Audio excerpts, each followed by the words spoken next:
તો જય માતાજી ખેડૂત મિત્રો, હું અત્યારે ખેતરમાં આવ્યો છું અને આપણા ગુલાબની હાલત હતા કેવી છે પોઝિશન તમને બતાવી દઉં. વધારે ગરમી ને હતું એને લઈને આ બધું રિકવર આપણે વાડી થઈ નહીં અને જોઈએ એવું વાતાવરણ પાછું ઠંડુ નથી થયું અને વરસાદ પણ જોઈએ એવો પડ્યો નથી. એના લઈને વાતાવરણમાં પણ હજુ પણ ગરમી છે. તો આપણે જે દવા ખાતર સ્પ્રે કરીએ છીએ એનું કોઈ રિઝલ્ટ આપણને જોવા મળતું નથી. અને ગુલાબમાં બીજું કે કેન્કર રોગ અત્યારે વધારે ચાલે છે, તો કેન્કરના લીધે પણ આપણને ફૂટબૂટ બધું બહુ ઓછું જોવા મળે છે અને બધાને નોનસ્ટોપ બધાના ગુલાબની અંદર એ રોગની અસર જોવા મળે છે. કોઈના નહીં એવું છે અને બધાના ગુલાબની અંદર એવો કેન્કર જોવા મળે છે. તો ચલો તમને કેન્કર કેવો આવે છે તમને બતાવો. ધીમે ધીમે ગુલાબના ઉપર ટપ્પા થઈ જાય છે અને એની અંદરથી પછી આપણો ગુલાબ સુકાવાનું શરૂ થઈ જાય છે.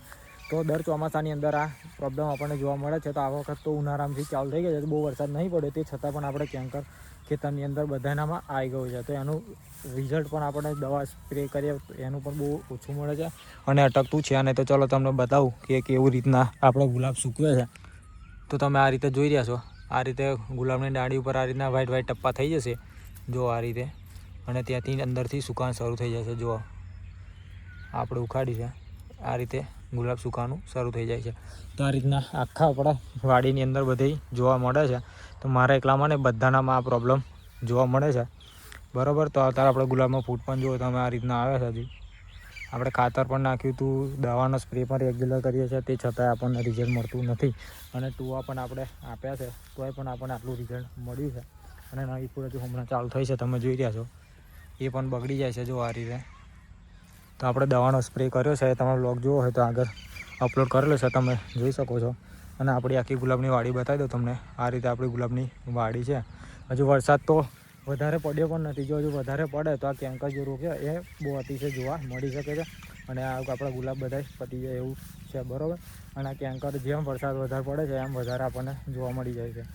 તો આપણે ગયા વખત તો અત્યારે ફૂલ વરસાદ હતો એને લઈને આપણે થોડું ગુલાબમાં એવું હતું અને ભાવ પણ ગયા વર્ષે બહુ હતા, કારણ કે કોઈનામાં ગુલાબ જ નહોતું થતું.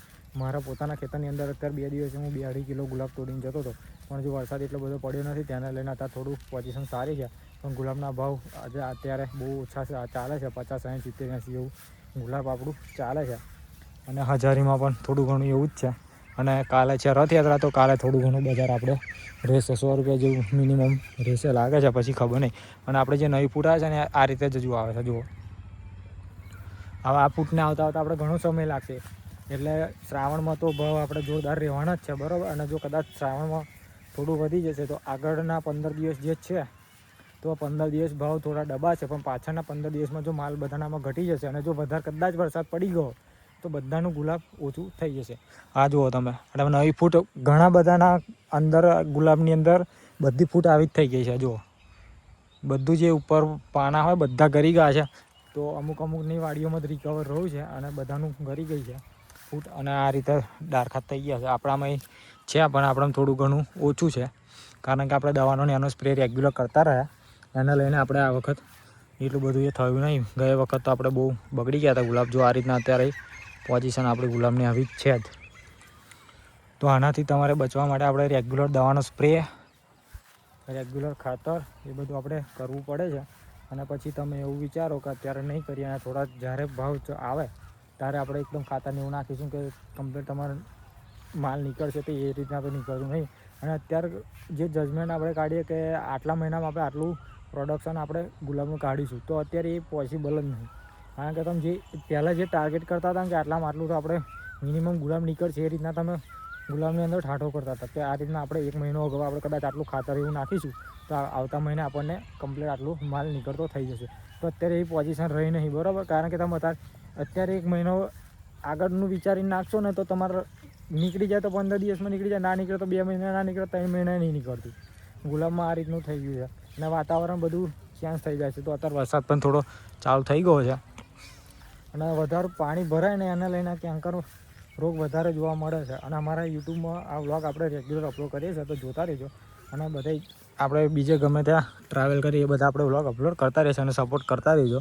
અને આપણે નવા વ્લોગ લઈને આવતા રહીશું, કારણ ગુલાબના રિલેટેડ આપણે વધારે હોય છે, કારણ કે આપણે રહ્યા ખેડૂત, તો આપણે ખેડૂતના વધારે વ્લોગ અપલોડ કરીએ છીએ, બરાબર. અને જેને કંઈ બી જાણકારી જોઈતી હોય તો આપણને કોમેન્ટ કરજો, તો આપણે કોન્ટેક્ટ નંબર પણ આપી દઈશું એગ્રોનો, બરાબર.